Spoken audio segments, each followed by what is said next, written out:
Office से घर लौटकर मैंने कैमरा ऑन किया। स्क्रीन पर दिखा पिताजी रसोई में खाना बना रहे थे और संध्या सोफे पर सो रही थी।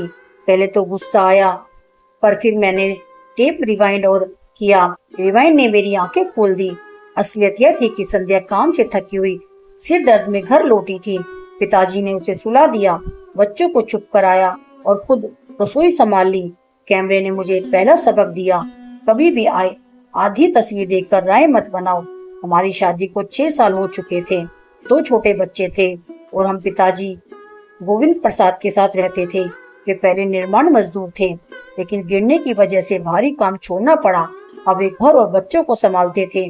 माँ सावित्री मुंबई में काम करती, साल में ही कुछ ही बार लौट पाती। कुछ महीनों से संध्या चक्कर, थकान और उल्टी की शिकायत करती थी।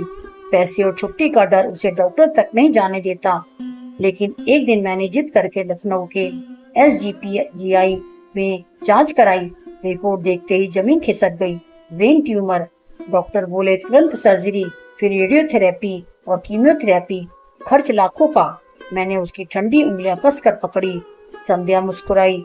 डरो मत, मैं हूं ना। लेकिन उस मुस्कान में डर छिपा हुआ था। घर लौटते ही पिताजी ने पुरानी पेटी खोली और माँ के सोने और चांदी के जेवर मेरे हाथ पर रख दिए।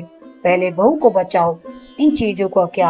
हमने गली के दरवाजे पर एक पर्चा चिपकाया, संध्या ब्रेन ट्यूमर सर्जरी, कृपया मदद करें। उसके नीचे UPI कोड लिखा था। संध्या के ऑफिस में भी उसके दोस्तों ने मदद की गुहार लगाई और मदद आने भी लगी। लोगों ने अपनी हैसियत के हिसाब से दिया, कोई 100 रुपए, कोई 500 रुपए, यहाँ तक कि गली का चाय वाला भी 100 रुपए पकड़ा गया। भाई बस इतना ही है, बच्चों का खिलाना। मैं रो पड़ा। ऑपरेशन 7 घंटे चला। वेटिंग रूम की हर घड़ी फांस जैसी चुभती रही। आखिर डॉक्टर बाहर आए। ट्यूमर का बड़ा हिस्सा निकाल दिया है, अभी निगरानी जरूरी है। ICU में पट्टियों से लिपटी संध्या ने आंखें खोली। मैंने फुसफुसाया, मैं यही हूँ। उसकी उंगलियां हल्की सी हिली। वो पल मेरे लिए जिंदगी का सबसे बड़ा वरदान था। 6 हफ्तों की रेडियोथेरेपी के बाद उसके बाल झड़ गए। मैंने भी सिर मुड़वाकर आईने में देखा। वो हंसते हुए बोला, अब हम दोनों मैचिंग हैं। संध्या पहली बार जोर से हंसी। पिताजी बच्चों को रोटी बनाना सिखा रहे थे। माँ कहानियां सुनाकर उन्हें सुला रही थी और मैं वही पति जो कभी कैमरे की वजह से शक करता था, अब हर पल कैमरे में सिर्फ अपने परिवार की ताकत देखता था। 3 महीने बाद डॉक्टर ने नई MRI पुरानी के पास रखी और कहा, ट्यूमर स्थिर है, अभी ठीक है। पिताजी ने आंखें पोंछी। माँ ने धीरे से कहा, जय भोलेनाथ। वापसी में गंगा किनारे वही हवा बह रही थी। संध्या ने सिर मेरे कंधे पर रख दिया और फुसफुसाई, घर चलो, हमारी रसोई बुला रही है। गली में वही चाय वाला दौड़ कर आया और संध्या के हाथ में एक छोटा पैकेट थमा गया। हल्दी, काली मिर्च, गुड़, बहू इसे दूध में डालकर पीना। संध्या रोते रोते हंस दी। उस रात मैंने कैमरा ऑन किया और तुरंत बंद कर दिया। पिताजी को चाय थमाते हुए बोला, एक फ्रेम के लिए पत्नी पर गुस्सा करने की माफी चाहता हूँ। शुक्र है मैंने टेप रिवाइंड किया।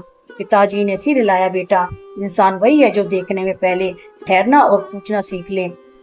मुस्कुराया, हाँ लड़ाई अभी लंबी है, कैंसर लौट भी सकता है, मगर अब हम सब साथ खड़े रहना जानते हैं। घर के कोने में रखा वही प्लास्टिक का डिब्बा अब भी था, जिस पर बच्चों ने टेढ़े मेढ़े अक्षरों में लिखा था, इसे जरूरत है ले लो, जिसके पास है वो मुझे दे दे।